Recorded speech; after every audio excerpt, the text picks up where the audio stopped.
नमस्कार मित्रों, मेरा नाम है सोनू सिंह और हेलो मित्र को आप देखना शुरू कर चुके हैं। अभी मैं सुबह-सुबह के वक्त यहाँ मौजूद हूँ सुभाष पार्क में, जहाँ पे आप मेरे पीछे ये देख सकते हैं, यहाँ पे लगा हुआ है आई लव पंडित दीनदयाल उपाध्याय नगर। निश्चित ही ये एक अच्छी पहल है, लेकिन जो सबसे बड़ी समस्या है वो ये है कि क्या इतना छोटा-सा पार्क इतनी बड़ी जनसंख्या के लिए पर्याप्त है? अब तक जितने भी चेयरमैन, विधायक या जितने भी बड़े नेता यहाँ पे हुए, उनके नाम के आगे उनके जो समर्थक हैं लोकप्रिय, ऊर्जावान, कर्तव्यनिष्ठ, पता नहीं क्या-क्या उपमा जोड़ देते हैं। लेकिन जनसंख्या के बढ़ने के साथ-साथ मुगल सराय की जो आम सुविधाएँ हैं, वो दिन पे दिन घटती चली गई। उनमें से एक घास पार्क है।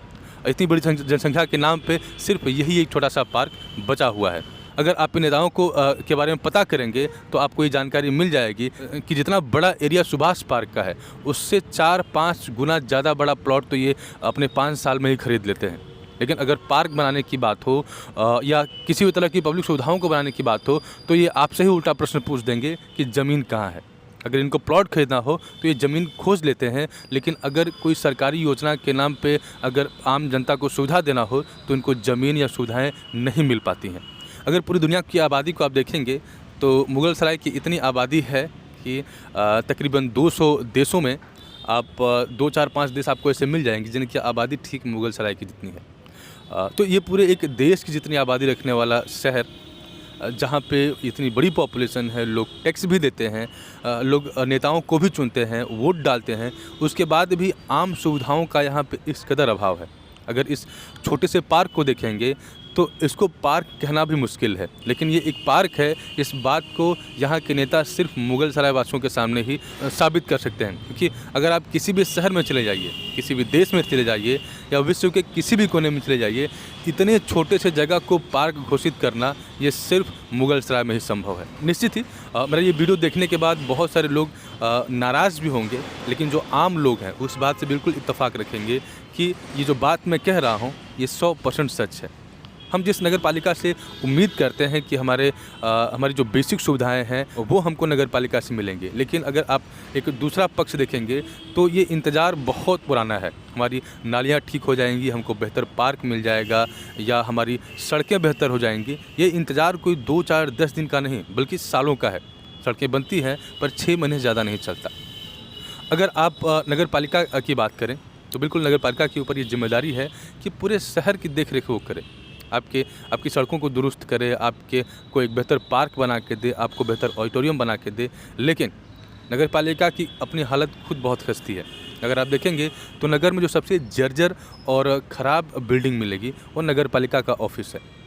अगर सबसे ख़राब आर्थिक स्थिति किसी की है तो वह नगर पालिका की। अभी हाल ही में आपने सुना होगा कि बहुत सारे जो आउटसोर्सिंग कर्मचारी हैं उनकी छटनी होने वाली है, उनको बाहर निकाला जाने वाला है। साथ ही साथ अगर आप नगर पालिका के कर्मचारियों से बात करेंगे तो पता चलेगा किसी को 2 महीने की सैलरी नहीं मिली है, किसी को 3 महीने की सैलरी नहीं मिली है।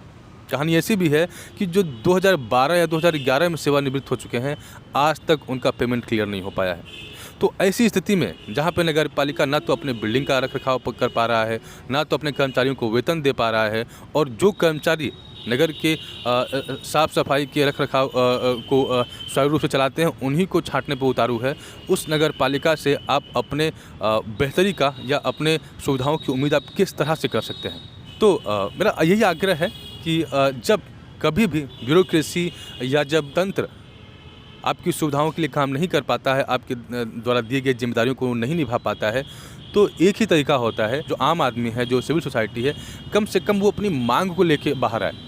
मैं ये नहीं कहता कि आपको इसके लिए कोई जंग छेड़नी है, कोई लड़ाई करनी है, कोई धरना प्रदर्शन करना है, लेकिन एक शुरुआत तो आपको करनी ही पड़ेगी कि आपको कम से कम अपनी मांगों को रखना पड़ेगा।